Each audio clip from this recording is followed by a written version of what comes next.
स्वाधीनता को पूरी गलानी 80 वर्ष। आमे आज एमिति एक जगार अच्छु जो गाँ की पड़ा हिसाब से जाऊँगी किंतु एठारे भोटर संख्या 700 रु अधिक। एठारे स्कूल पिला संख्या 150 रु अधिक किंतु सेमाने 1992 मसीह लगी गाँ को गोटे रेवेन्यू विलेज बा राजस्व ग्राम करिए बेली आज पर्यंत सेमानक चपल घोरी हो गलानी सेमानक पीढ़ी पर पीढ़ी बदली गले किंतु सेमाने पाई पाउना राजस्व ग्राम बा निजको स्वाधीन बोली मने करि पाउना।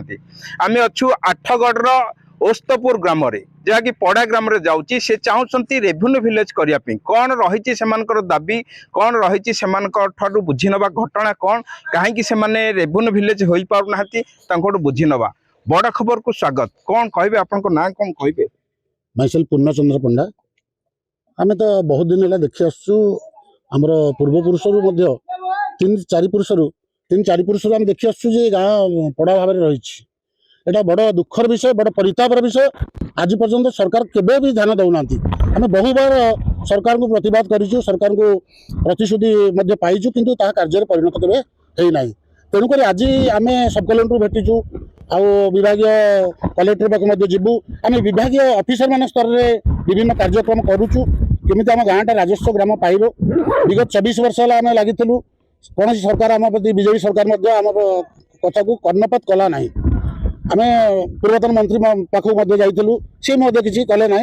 तापर आम पाखक गलु ना सी भी प्रतिश्रुति देते करेंगे कि कले ना। यहाँ अनफर्चुनेट सी अन्य विषय ध्यान देले किंतु गाँ प्रति केवे ध्यान देले ना। ये अनेक अलग कथा चली से आम गाँव विशेष जो स्वार्थ गाँव गोटे सामूहिक जो स्वार्थ प्रति जब नेता दृष्टि ना तो से नेता नेता पदवाच्य नुह। तेणुक आम बहुत दुखित। तेणुक जेहेतु नुआ सरकार विधानसभा राजस्व मंत्री घोषणा करम टी आशा संचार करूँ। तेणुक आम सरकार को अनुरोध करूँ व्यक्तिगत भाव में मुझे चैनल माध्यम मोहन माझी महोदय को मुख्यमंत्री महोदय को अनुरोध करुच्ची आम गाँव को तुरंत राजस्व ग्राम हिसाब से घोषणा करा जाऊ। धन्यवाद। आपण शुणुले ग्रामवासी कौन रही उद्देश्य केमते चाहूँगी से स्वाधीन हे बोली गोटे ग्राम राजस्व ग्राम हो पारे से आनंद लगे से सब सरकारी सुविधा सुजोग अधिक पाइपर यही आशा नहीं से मन में उज्जीवित होती राजस्व ग्राम करने। आम सहित आउ जड़े व्यक्ति अच्छा ग्रामर कौन ना आप मो ना हूँ विजय कुमार पंडा। मु जड़े अवसर प्राप्त शिक्षक।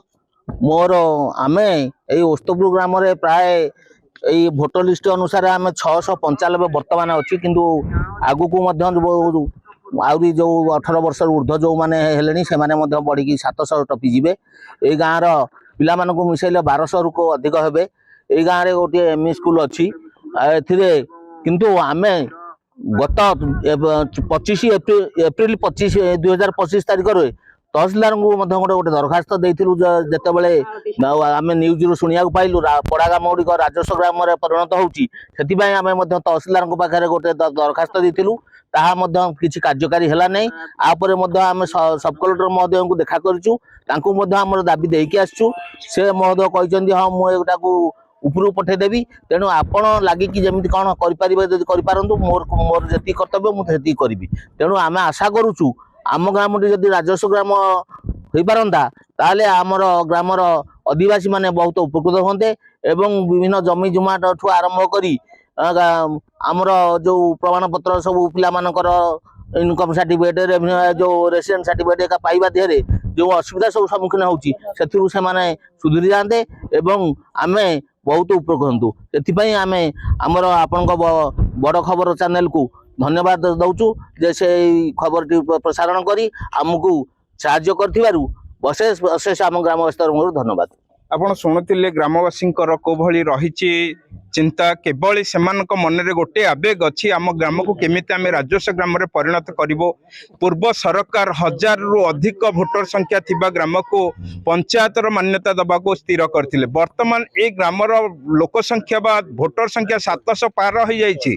ता सहित सेमानकर जनसंख्या 1200 रु अधिक हेलानी। सेमाने आज पर्यंत गोटे राजस्व ग्राम पाई पारनते। यह होछि सेमानक मन में गोटे अभिलाष अच्छी केमिति से माने राजस्व ग्राम पाई परिवे। आम सहित आउ जणे अच्छंती ग्रामर वृद्ध व्यक्ति अच्छंती जणे जनाशुना व्यक्ति अच्छंती तांकोटो बुझिनबा कौन रहिछि तांकर मुख्य समस्या। बड़ खबर स्वागत। कौन ना आपनकर? कैलाश चंद्र खिलार। कौन कहिबे कौन मोर कहया कथा कौन आम गाँटा केमिति जो पड़ा ग्राम अच्छी दी पटरे तेणुक आम गाँव को रेवेन्यू विलेज करने मोर एतिक अनुरोध। ଏବେ କଣ ସମସ୍ୟା ହଉଛି ଆପଣଙ୍କର? समस्या पूरा बहुत लोक हेले कि 2-3टा वार्ड देखला गाँव में रेवेन्यू विलेज ना बोली गाँव कौन कम हो पार। रेवेन्यू विलेज काहेकि हेई पारुनी, कौन असुविधा अछि? आगुरी पुराना लोक मैंने जो मैंने थे से तो ए विषय मुंड खेल ना। आमर बड़ भाई जन थे सी भी बहुत बाट जाते कागज पत्र नहीं कि सी भी कम अधारे रहीगला। तेणुक सार मैंने अच्छा एम धरिकी आम सब कौन कर सार कथार एकमत हो केमी ग्रामटा आपण शुणुले को भली उद्वेग अच्छी आम सहित आउ जड़े युव मुरबी अच्छा बुझी नवा कौन रही प्रकृत कहीं पार्नि आपण ग्राम एत लोक संख्या अच्छी एत जनसंख्या आपण मैंने एत शिक्षित अच्छा सब स्कूल ठू आरंभ करके मंदिर बहुत अच्छी पड़िया अच्छी सब प्रकार सुविधा सुजोग थिला पर भी आपण राजस्व मान्यता पाई पारना कोठी असुविधाटा रही जाय असुविधा होची आमर मु हूँ रिटायर्ड टीचर मु कोरापुट सर्विस करती बर्तमान गाँ सहित मोर आगुरी संपर्क था बाहर रोली छाड़ी देती यही जो कौटे आपंकर आम हृदय साहु जोटा कि आम ये गाँव जोटा कि आम ग्राम जन्मभूमि गोटे पुत्र बोला कहले चले तांकर प्रयोजक से आमको पठेले पठेला विभिन्न प्रकार जो विभिन्न जो कार्यक्रम थी बाउंड्री पकेबा से सब सब एक्सपायर करगला एक्सपायर कलापर आम हे तो रिटायर्ड पर मुझे एंट्री है आम राजस्व विभाग जो अधा कम रही है विजय कुमार पंडा सी कहले एमती नोटिफिकेशन बाहरी आम करवा कौटी ना आप्लाय कर आप्लाय कलापर आम बर्तमान कौन करूँ आप्लाय कर समस्या कौन रही समस्या रोचे आपंकर कास्ट सर्टिफिकेट आपंकर रेवेन्यू बिल आपंकर जो पिलामानकर रेसिडेंस सर्टिफिकेट ये सब टोटाली कौन गोटे हामलेट भाया रोचे सामिल अमुक रोचे ये जो राजस्व विभाग जो सब सुविधा एने पाई पारना यही सब दृष्टि आम बर्तमान उद्यम कलापर भी आम से जो मैंने पूर्वपुरुष होते हृदय साहू शुणुले कौभली भाव से चाहते यही पड़ा ग्राम टी केमी राजस्व ग्राम में परिणत करेंगे से आबाल बुद्ध वनिता यही चिंतार अच्छा जेहेतु से लोक संख्या जनसंख्या जेहेतु 1000 ऊपर पार हो जाइए तेणु से आशा रखिंट पूर्व सरकार जो दाबी शुणी पार ना जे नूतन सरकार आसी से सरकार ग्राम जो पड़ा ग्राम को राजस्व ग्राम में परिणत कर आशावादी अच्छा देखा जो आम चैनल माध्यम आम जनइबा चेष्टा करुचु सरकार को केमिते सेमानकर जो दुख अच्छी जो अभिलाष अच्छी केमिते पूरण करेंगे नूतन सरकार से ध्यान देवे एतिकी रहुची कथा। आठगढ़ प्रकाश कुमार साहू बड़ खबर।